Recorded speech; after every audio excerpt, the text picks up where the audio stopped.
Good morning. Let me start with this prayer by Bahá'í. Oops, I forgot. I have to put on my headset so you can hear me. And let's hope that it works. And if you can't hear me, make sure to let me know, and I'll do something about it. Oh.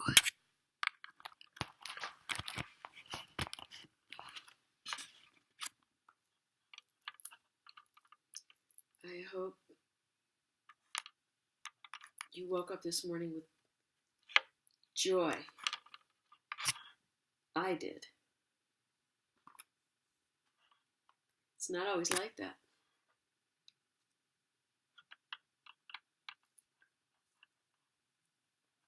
Oops. Okay. Right, here we go. O thou kind Lord, bestow heavenly confirmation upon this daughter of the kingdom, and graciously aid her that she may remain firm and steadfast in thy cause, and that she may, even as a nightingale of the rose garden of mysteries, warble melodies in the Bahá'í kingdom in the most wondrous tones, thereby bringing happiness to everyone. Make her exalted among the daughters of the kingdom, and enable her to attain life eternal. Thou art the bestower, the all-loving. Oh.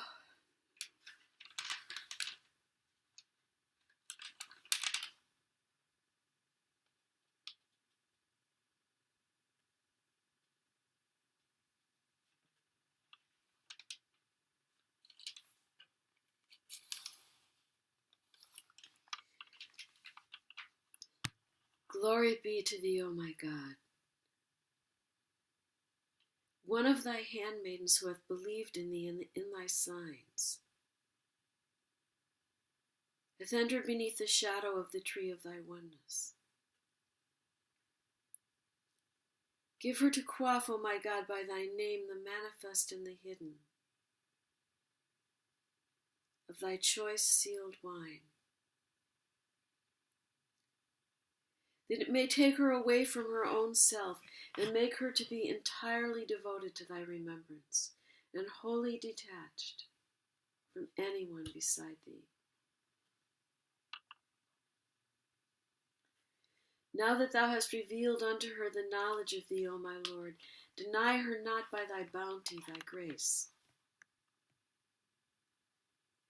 And now that thou hast called her unto thyself, drive her not away from thee through thy favor. Supply her then with that which excelleth all that can be found on thine earth.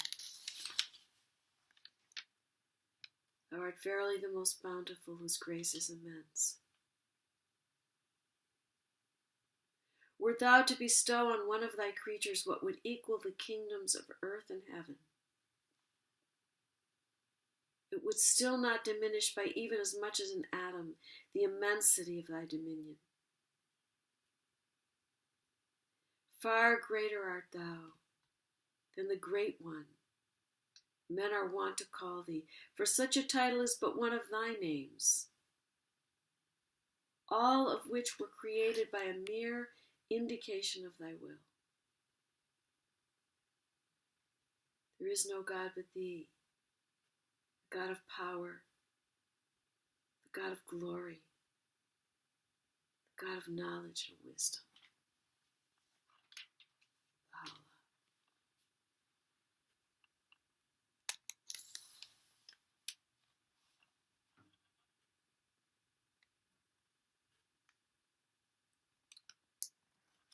Magnified be thy name, O Lord my God.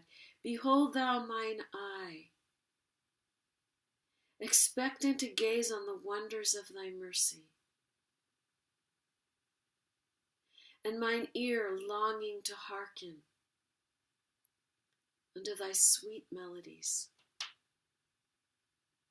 and my heart yearning for the living waters of thy knowledge.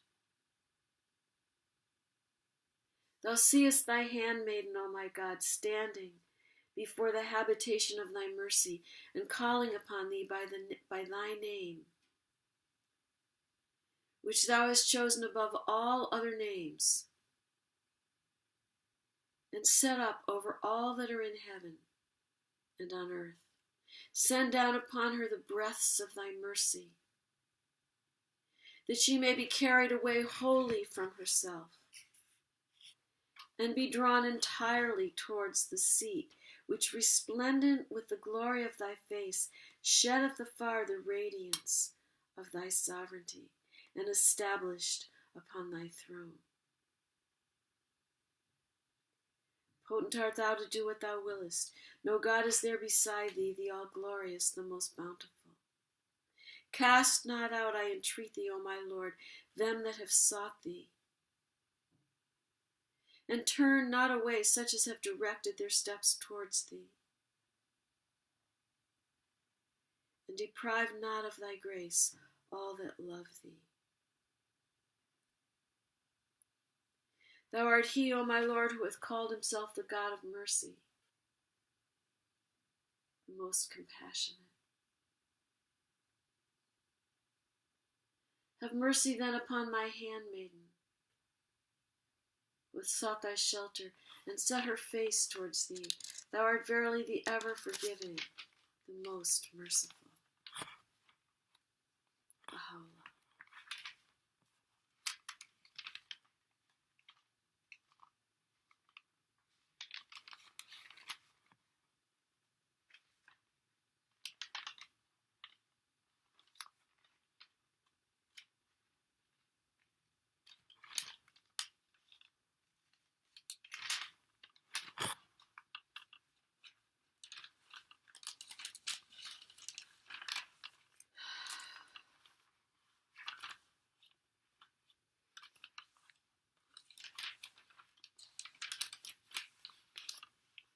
Here's one by Abdu'l-Bahá that I particularly like. O compassionate God, thanks be to thee, for thou hast awakened and made me conscious. Thou hast given me a seeing eye and favored me with a hearing ear. Hast led me to thy kingdom and guided me to thy path. Thou hast shown me the right way and caused me to enter the ark of deliverance. O God, keep me steadfast and make me firm and staunch. Protect me from violent tests, and preserve and shelter me in the strongly fortified fortress of thy covenant and testament. Thou art the powerful, thou art the seeing, thou art the hearing. O thou the compassionate God, bestow upon me a heart which, like unto a glass, may be illumined with the light of thy love, and confer upon me thoughts which may change this world into a rose garden through the outpourings of heavenly grace. Thou art the compassionate, the merciful. Thou art the great beneficent God.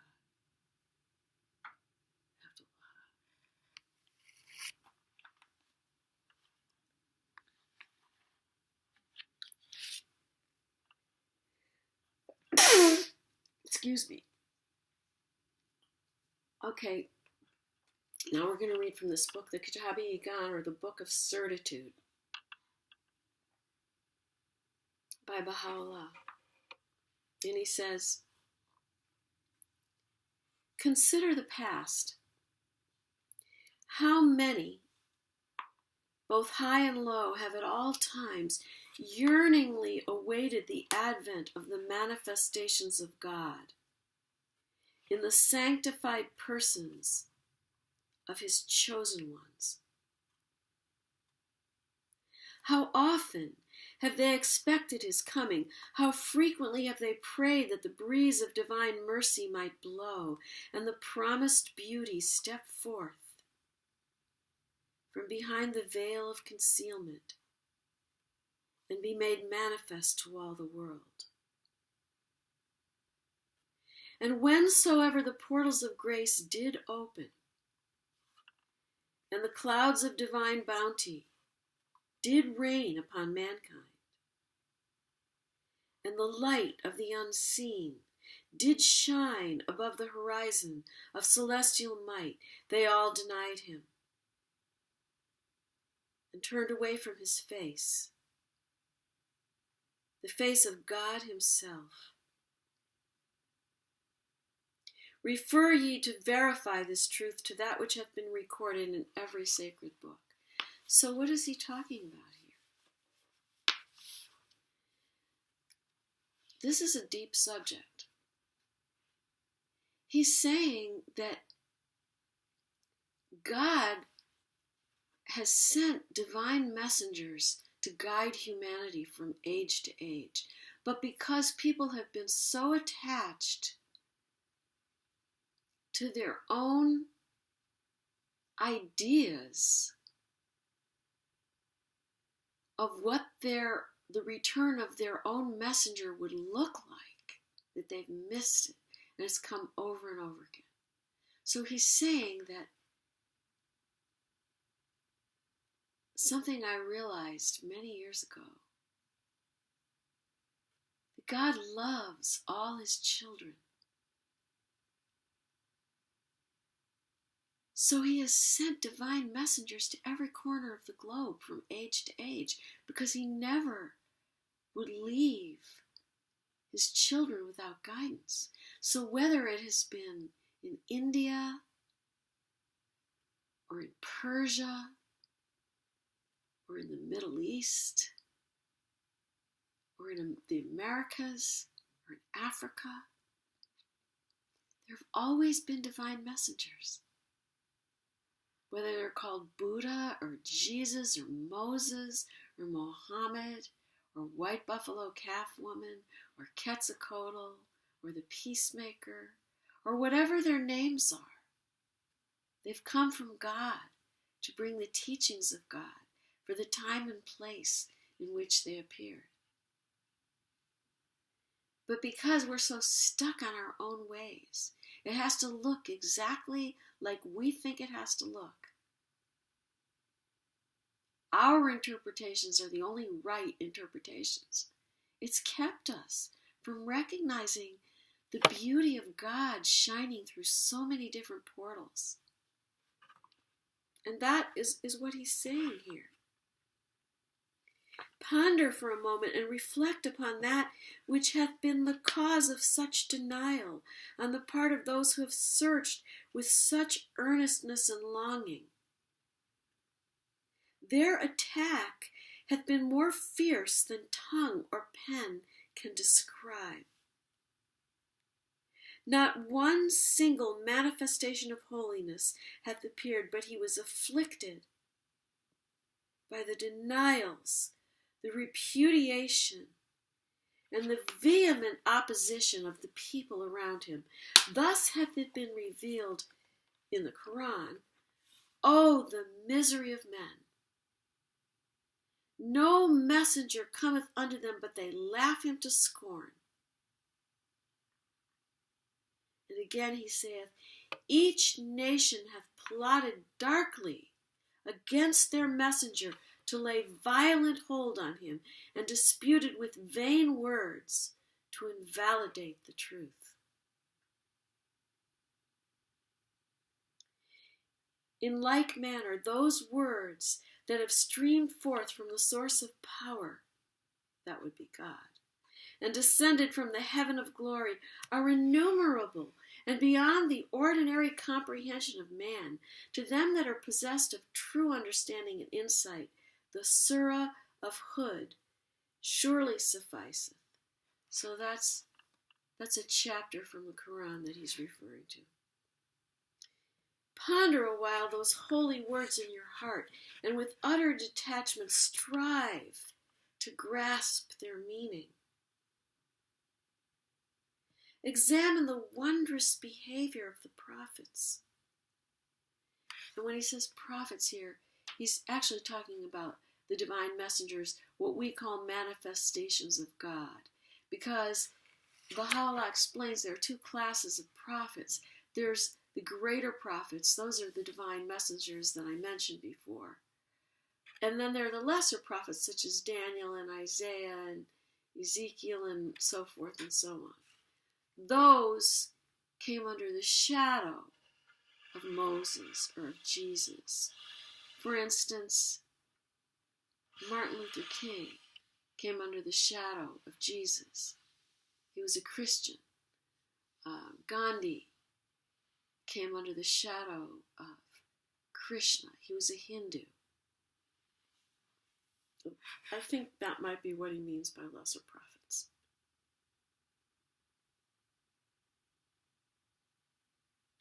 Examine the wondrous behavior of the prophets, or the manifestations, and recall the defamations and denials uttered by the children of negation and falsehood. Perchance you may cause the bird of the human heart to wing its flight away from the abodes of heedlessness and doubt onto the nest of faith and certainty, and drink deep from the pure waters of ancient wisdom, and partake of the fruit of the tree of divine knowledge. Such is the share of the pure in heart, of the bread that hath descended from the realms of eternity and holiness. Should you acquaint yourself with the indignities heaped upon the prophets of God, and apprehend the true causes of the objections voiced by their oppressors, you will surely appreciate the significance of their position. Moreover, the more closely you observe the denials of those who have opposed the manifestations of the divine attributes, the firmer will be your faith in the cause of God. Accordingly, a brief mention will be made in this tablet of diverse accounts relative to the prophets of God, that they may demonstrate the truth that throughout all ages and centuries the manifestations of power and glory have been subjected to such heinous cruelties that no pen dare describe them. Perchance this may enable a few to cease to be perturbed by the clamor and protestations of the divines and the foolish of this age, and cause them to strengthen their confidence and certainty. So tomorrow we'll continue, and he's going to start talking about the situation of the different prophets of God, and he's going to start with Noah. So we'll see what that is all about tomorrow. And for now, I wish you a blessed day.